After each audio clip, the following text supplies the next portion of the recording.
నమస్తే ప్రజలారా, నేను మీ పగడాల గౌతమ్. పగడాల ఫ్యాక్ట్స్ ఛానల్ మీకు స్వాగతం పలుకుతుంది.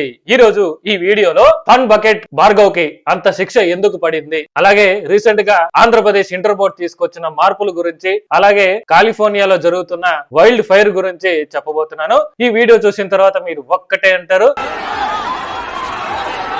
సో అసలు ఏం జరిగిందో తెలుసుకునే ముందు ఇంకా ఎవరైనా ఈ ఛానల్ ని ఫస్ట్ టైం చూస్తూ సబ్స్క్రైబ్ చేయకపోతే సబ్స్క్రైబ్ చేయండి, లైక్ చేయకపోతే లైక్ చేయండి, అలాగే ఈ వీడియో ఎలా అనిపించిందో తప్పకుండా కామెంట్ చేయండి. ఇంకా లైక్ చేయకుండా వీడియోలోకి వెళ్ళిపోదాం. ముందుగా అందరికి సంక్రాంతి శుభాకాంక్షలు. ఈ సంక్రాంతి నుంచి అందరికి మంచి జరగాలని నేను కోరుకుంటున్నాను. సో ముందుగా ట్రెండింగ్ నెంబర్ 1, రీసెంట్ గా ఈ జనవరి 8న ఆంధ్రప్రదేశ్ ఇంటర్ బోర్డు ఒక కీలక ప్రకటన చేసింది. ఇంటర్ బోర్డు కార్యదర్శి కృతికా శుక్లా గారు మీడియా ముందర అనౌన్స్మెంట్ చేశారు. అదేంటంటే వచ్చే సంవత్సరం 2026 అకాడమిక్ ఇయర్ నుంచి ఇంటర్ లో ఫస్ట్ ఇయర్ ఎగ్జామ్స్ క్యాన్సిల్ చేసి ఒకేసారి సెకండ్ ఇయర్ లో కండక్ట్ చేస్తామని అనౌన్స్ చేశారు. అయితే ఇలా అవునా, నిజంగా inter first year exams cancel చేయబోతున్నారా, అమ్మాయ హ్యాపీ అనుకున్న టైంలోనే ఇది జస్ట్ అనౌన్స్మెంట్ మాత్రమే, తుది నిర్ణయం కాదు. ఈ లోపు లెక్చరర్స్ దగ్గర, స్టూడెంట్స్ దగ్గర, అలాగే స్టూడెంట్స్ పేరెంట్స్ దగ్గర ఒక సలహాలు సూచనలు తీసుకొని వాళ్ళు ఓకే అంటేనే ఆ తర్వాత ఈ మార్పులు అనేది తీసుకొస్తామని తెలియజేశారు. అయితే వాళ్ళు కన్ఫర్మ్ చేసిందంటే వచ్చే సంవత్సరం 2026 నుంచి ఈ సిలబస్ అయితే మార్పులు రాబోతున్నాయి, అలాగే అందులో సబ్జెక్ట్స్ కి మార్కులు చేంజ్ అయిపోతున్నారు, అలాగే కొన్ని కొత్త కోర్సులు రాబోతున్నాయని కన్ఫర్మ్ గా చెప్పారనమాట. అందులో ఇంటర్ లో కొత్త సంవత్సరం నుంచి ఇప్పుడు ఆర్ట్స్ విభాగంలో చూసుకుంటే ఏదైతే ఈ సిఈసి, ఎంఈసి, హెచ్ఈసి ఉంటుందో, సో వీటిలో కొన్ని సబ్జెక్ట్స్ కి 100 మార్క్స్ ఉంటాయి. సో వాటికి 80 మార్క్స్ థియరీకి, 20 మార్క్స్ ప్రాక్టికల్స్ కి కేటాయిస్తారు. అలాగే ఎంపీసీ కూడా 380 థియరీకి కేటాయిస్తారు, 120 మార్క్స్ ప్రాక్టికల్ కి కేటాయిస్తారు. సో అలాగే బైపీసీలో కూడా సేమ్ 370 థియరీకి కేటాయిస్తారు, అలాగే 130 వచ్చి ప్రాక్టికల్ కి కేటాయిస్తారు. ఇలా మార్క్స్ అయితే చేంజ్ అయిపోతున్నారు. అలాగే ఒక కొత్త కోర్స్ ని ప్రకటించారు, అదే ఎంబైపీసీ. సో ఈ ఎంబైపీసీ అంటే ఏంటంటే ఇప్పుడు ఎవరైనా బైపీసీ తీసుకుంటే వాళ్ళు ఏదర్ మెడిసిన్ కోర్స్ కి వెళ్ళగలరు, లేదంటే అదన్నీ వదిలేసి డిగ్రీలో జాయిన్ అవ్వాలి. సో అలా కాకుండా ఇంజనీరింగ్ కి వెళ్ళలేరు అనమాట ఎవరైతే ఈ బైపీసీలో జాయిన్ అయి ఉంటారో. సో ఆ పరిస్థితులను దృష్టిలో పెట్టుకొని ఈ ఎంబైపీసీని తీసుకురాబోతున్నారు. సో ఈ ఎంబైపీసీని తీసుకుంటే అటు ఇంజనీరింగ్ కి వెళ్ళొచ్చు, ఇలా మెడిసిన్ సైడ్ వెళ్ళొచ్చు. సో మరి చూడాలి ఏ విధంగా మార్పులు తీసుకొస్తారు అనేది. నెక్స్ట్ ట్రెండింగ్ నెంబర్ 2, రీసెంట్ గా తెలంగాణలో మందు బాబులకి ఒక షాక్ తగిలింది. అదేంటంటే అక్కడనే కాదు చాలా చోట్ల ఇష్టంగా తాగేది ఏంటంటే ఈ కింగ్ ఫిషర్ బీరు, హైకిన్ బీర్లు లాంటివి. సో ఈ బీర్లు అనేది తెలంగాణలో ఈ సేల్స్ అనేది ఆగిపోయాయి. ఇప్పుడు వాళ్ళ సప్లై కూడా ఆపేశారు. ఎందుకంటే ఈ బీర్లన్నీ సప్లై చేసేది యూబిఎల్ అనే సంస్థ సప్లై చేస్తుంటుంది. సో అలాగా వీళ్ళు అప్పుడు కేసీఆర్ గారి నుంచి, కేసీఆర్ గెలిచినప్పటి నుంచి ఈ బీర్లని సప్లై వస్తున్నారు, కానీ ఇప్పటి నుంచి రేట్లు పెంచలేదంట. కేసీఆర్ గారు ఉన్నప్పుడు ఆ ప్రభుత్వం పెంచలేదు, ఇప్పుడు రేవంత్ రెడ్డి గారు ఉన్నారు, ఈ ప్రభుత్వం కూడా పెంచలేదంట. పైగా రేట్లు పెంచకపోగా 2019 నుంచి ప్రభుత్వం ఇవ్వాల్సిన అమౌంటే 900 కోట్ల వరకు బాకీ ఉందని యూబిఎల్ తెలియజేసింది. సో దీనికోసమే తెలంగాణలో ఈ బీర్లు అనేది ఆపేయబోతున్నామని వాళ్ళు ప్రకటించారు. ట్రెండింగ్ నెంబర్ 3, ప్రకృతి ఎర్ర చేస్తే ఎలా ఉంటుంది అనేది కాలిఫోర్నియాను చూసి మనం నేర్చుకోవాలి. ఇంతకీ అక్కడ ఏం జరుగుతుందంటే ఈ జనవరి 8 నుంచి అక్కడ కారు చిచ్చు అంటుకొని దాదాపు కాలిఫోర్నియా మొత్తం కాలిపోయింది. దాదాపు 70% వరకు ఇల్లులు, బైకులు, కార్లు మొత్తం ఏది మిగిల్చకుండా మొత్తం కాలిపోయినాయి.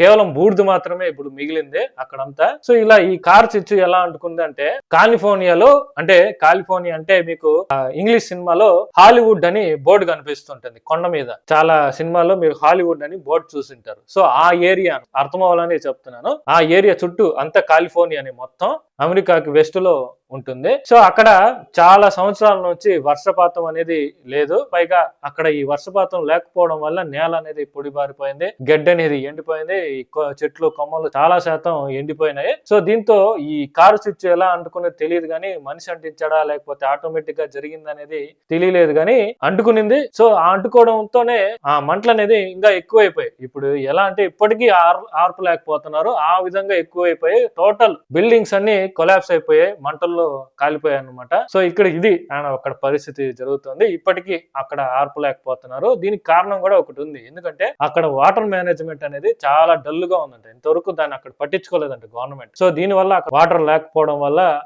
ఫైర్ ఇంజన్స్ ఉన్నా సరే వాటర్ లేకపోవడం వల్ల ఆ అగ్గిని ఆర్పలేకపోతున్నారు. సో ఇది మెయిన్ కారణమైన. సో చూడాలి, ఇప్పటికీ పెరుగుతూనే ఉంది, ఎప్పుడు ఆగుతుంది అనేది చూడాలి. Trending number 4, Facebook CEO mark Zuckerberg ఒక కీలక ప్రకటన చేశారు. అదేంటంటే ఇప్పుడు ఇన్స్టాగ్రామ్, ఫేస్బుక్, మేటాలో ఈ యాప్స్ లో ఒక ఫ్యాక్ట్ చెక్కర్ అనేది ఒక ఆప్షన్ ఉంటుంది. సో ఆ ఆప్షన్ ని తీయేశారనమాట. ఎందుకంటే దీని వల్ల హార్మ్ఫుల్ కంటెంట్, ఫేక్ న్యూస్ అనేవి చాలా బాగా వైరల్ అవుతున్నాయి. అందుకే ఈ ఆప్షన్ ని తీయేసామని మార్క్ జూకర్బర్గ్ ప్రకటించారు. నెక్స్ట్ ట్రెండింగ్ నెంబర్ 5, రీసెంట్ గా వియత్నాం లో అక్కడ గవర్నమెంట్ ఒక కొత్త రూల్ అయితే తీసుకురాబోతుంది. సో అదేంటంటే స్నిచ్ టు ఎర్న్ అనే కొత్త రూల్. ఈ రూల్ ప్రకారం ఎవరైనా ట్రాఫిక్ రూల్స్ ని బ్రేక్ చేసినా, పాటించకపోయినా వాళ్ళని పట్టించిన వాళ్ళకి వేసే ఫైన్ లో, ఎవరైతే ఈ ట్రాఫిక్ రూల్స్ బ్రేక్ చేసి ఉంటారో వాళ్ళకి వేసే ఫైన్ లో 10% వాటాని పట్టించిన వాళ్ళకి ఇస్తామని గవర్నమెంట్ ప్రకటించింది. దీంతో అక్కడ నిరుద్యోగులు కెమెరాలు పట్టుకొని సిగ్నల్స్ దగ్గర వెయిట్ చేస్తున్నారు అనమాట. వాళ్ళని పట్టిద్దామా, సంపాదించుకుందామా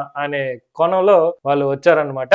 ఇదేదో బాగుంది, ఇండియా కూడా వస్తే బాగుంటుంది. ట్రెండింగ్ నెంబర్ 6, రీసెంట్ గా ఎల్ఎన్టీ చైర్మన్ సుబ్రహ్మణ్యం గారు ఒక కీలక వ్యాఖ్యలు చేశారు. అదేంటంటే ప్రతి ఎంప్లాయ్ తన కంపెనీలో ఇంకా 90 గంటలు ఎక్కువగా పని చేయాలి, సండేస్ కూడా లీవ్లు అడుగుతుంటారు. ఏం చేస్తారు ఇంట్లో కూర్చొని సండేస్? అదే భార్య మొగాన్ని ఎన్నిసార్లు చూస్తారు? రండి పని చేయండి, వచ్చి 90 గంటలు పని చేయండి అని ప్రకటించారు. దీంతో ఈయన బాగా వైరల్ అయిపోయారు అనమాట. ఇప్పుడు ప్రతి సోషల్ మీడియాలో ఈయన బాగా కనిపిస్తున్నారు. సో ఇదే విధంగా కొద్ది రోజుల ముందు ఇన్ఫోసిస్ నారాయణమూర్తి గారు కూడా ఈ విధంగానే వ్యాఖ్యానించారు అనమాట. ప్రతి ఎంప్లాయ్ 70 గంటలు పనిచేస్తే ఇండియన్ ఎకనామీని బూస్ట్ చేయొచ్చు, అదే విధంగా ఇండియాని డెవలప్ చేసుకోవచ్చు అని సో ఆ విధంగా చెప్పుకొచ్చారు. సో దీంతో వీళ్ళిద్దరు బాగా వైరల్ అవుతున్నారు అనమాట. చాలా మంది వీళ్ళిద్దరిని వ్యతిరేకిస్తున్నారు. ఇలా 70 గంటలు 90 గంటలు పనిచేస్తే ఇంకెప్పుడు మనం ప్రశాంతంగా ఉండేది, అలా పనిచేస్తే మనం ప్రశాంతంగా ఉండలేరు. ఇన్ఫాక్ట్ మహీంద్రా కంపెనీ ఓనర్ అయిన మహీంద్రా గారు కూడా ఇదే వాక్యాలు చేశారు. ఎంత పని చేసినా ఫ్యామిలీ కూడా ఒకటి ఉందనేది గుర్తించుకోవాలి, వాళ్ళు కూడా టైం కేటాయిస్తే మనసు ఎంతో ప్రశాంతంగా ఉంటుంది, అప్పుడే మనం ఇంకా కొంచెం మెరుగ్గా పనిచేయగలుగుతాం ఆయన వ్యాఖ్యానించారు. సో వీళ్ళకి చెప్పాలంటే ఇప్పుడు జపాన్, సౌత్ కొరియా ఆ దేశాల్లో అయితే అక్కడ ఎంప్లాయీస్ కి వాళ్ళకి వారానికి 4 పని దినాలు మాత్రమే, అది కూడా ఆ 4 రోజుల్లో మధ్యాహ్నం రెస్ట్ ఇస్తారు. సో అలా వాళ్ళు ట్రీట్ చేస్తున్నారు కాబట్టి ఈ రోజు సౌత్ కొరియా గానీ, జపాన్ గానీ ఆ విధంగా అభివృద్ధిలో ముందుకుంది. ఇప్పుడు వాళ్ళు చెప్పినట్టు పని చేసినాం అనుకోండి, శాలరీ హైక్ ఉండదు, ప్రమోషన్ ఉండదు, మనిషికి గుర్తింపు అనేది ఉండదు. ఈ 3 ఏం ఉండదు, కానీ పని చేసుకుంటారు, గాడిదలాగా పని చేయాలి. సో అది దీని మీద మీరేమనుకుంటున్నారో తప్పకుండా కామెంట్ చేయండి. నెక్స్ట్ లాస్ట్ ట్రెండింగ్ నెంబర్ 7, మీకు ఇతను గుర్తే ఉంటాడు. ఇతని పేరు ఫన్ బకెట్ భార్గవ్. రీసెంట్ గా ఇతనికి విశాఖపట్నం కోర్టు 20 ఏండ్లు జైలు శిక్ష విధించింది. ఎందుకంటే అసలు ఏం జరిగిందని తెలుసుకునే ముందు ఈయన గురించి కొన్ని విషయాలు తెలుసుకుందాం. 2020లో లాక్ డౌన్ అప్పుడు టిక్ టాక్ వీడియోస్ చేయడం స్టార్ట్ చేశారు. ఆ టిక్ టాక్ వీడియోస్ తో చాలా ఫేమస్ అయ్యాడు. సో ఆ ఫేమ్ ని ఉపయోగించుకొని యాక్టింగ్ మీద ఇంట్రెస్ట్ తో హైదరాబాద్ కు వచ్చాడు అనమాట. సో ఇక్కడ కొన్ని సినిమాల్లో ప్రయత్నించారు, కానీ ఆ తర్వాత యూట్యూబ్ ఛానల్, ఈ ఫన్ బకెట్ ఛానల్ ఏదైతే ఉందో ఛానల్లో చేరి ఫన్ బకెట్ భార్గవ్ గా ఇంకా బాగా ఫేమస్ అయ్యాడు. యాక్చువల్ గా ఈయన పేరు వచ్చి చిప్పాడ భార్గవ్. ఫన్ బకెట్ లో చేరడం, ఆ తర్వాత అందులో ఫేమ్ రావడం వల్ల ఫన్ బకెట్ భార్గవ్ గా మారిపోయాడు. అయితే అప్పుడే ఆ ఫేమ్ వచ్చిన వల్ల ఇంకా తలకి పొగరెక్కిందేమో గానీ ఈయన ఓన్ యూట్యూబ్ ఛానల్ అనేది స్టార్ట్ చేశాడు. సో అందులో షార్ట్ ఫిలిమ్స్ గాను ఛాన్స్ ఇస్తానని చెప్పి, అందులో ఒక బాలికకి ఛాన్స్ ఇస్తానని చెప్పి తీసుకొచ్చాడు అనమాట. అందులో ఒక అమ్మాయి బిలో 18 ఇయర్స్ ఉంటుంది. సో ఆ అమ్మాయిని 2021లో ఇదంతా జరిగింది. ఆ అమ్మాయిని తీసుకొచ్చాడు, షార్ట్ ఫిలిం లో యాక్టింగ్ అవకాశం ఇస్తాను అనేసి చెప్పి తీసుకొచ్చాడు. సో రాను రాను ఆ అమ్మాయిని ఇంకా వేధించడం స్టార్ట్ చేశాడు లైంగికంగా. సో లైంగికంగా వేధించడంగా కాకుండా ప్రెగ్నెంట్ కూడా చేశాడు. సో దీంతో ఆ అమ్మాయి పేరెంట్స్ వెళ్ళి పోలీస్ స్టేషన్ లో కంప్లైంట్ చేస్తే ఇతని మీద కేసు ఫైల్ అయింది. పోలీసులు కూడా అరెస్ట్ చేశారు. అయితే కొన్ని రోజులకి 2022లో ఎప్పుడోనో బెయిల్ మీద బయటకు వచ్చారు, అది కూడా కండిషన్ బెయిల్ మీద. సో ఇలా కండిషన్ బెయిల్ మీద ఉన్నా కూడా చాలా ఇంటర్వ్యూస్ కి వెళ్ళాడు. అక్కడ ఆ కండిషన్ మర్చిపోయి ఇతను ఈ కేసు గురించి గానీ ఆ అమ్మాయి గురించి మొత్తం చెప్పేశాడు అనమాట. సో దీంతో మళ్ళీ పోలీసులు ఆ బెయిల్ క్యాన్సిల్ చేసి మళ్ళీ అరెస్ట్ చేసి జైలుకి పంపించారు. మళ్ళా కొన్ని రోజులకి బయట వచ్చాడు అనమాట, మళ్ళా బెయిల్ మీద బయట వచ్చాడు. ఇలా రాగా తన వీడియోస్ ఏదో చేసుకుంటూ పోతున్నాడు కానీ. సో దీంతో ఆ తర్వాత పోలీసులు అయితే 17 మంది సాక్షులతో కోర్టులో ప్రొడ్యూస్ చేసి ఇతనికి శిక్ష పడేలా చేశారు పోలీసులు. విశాఖపట్నం కోర్టు 20 ఏండ్లు జైలు శిక్ష విధించింది. సో ఇలా ఆయనకి జైలు శిక్ష విధించింది అనమాట.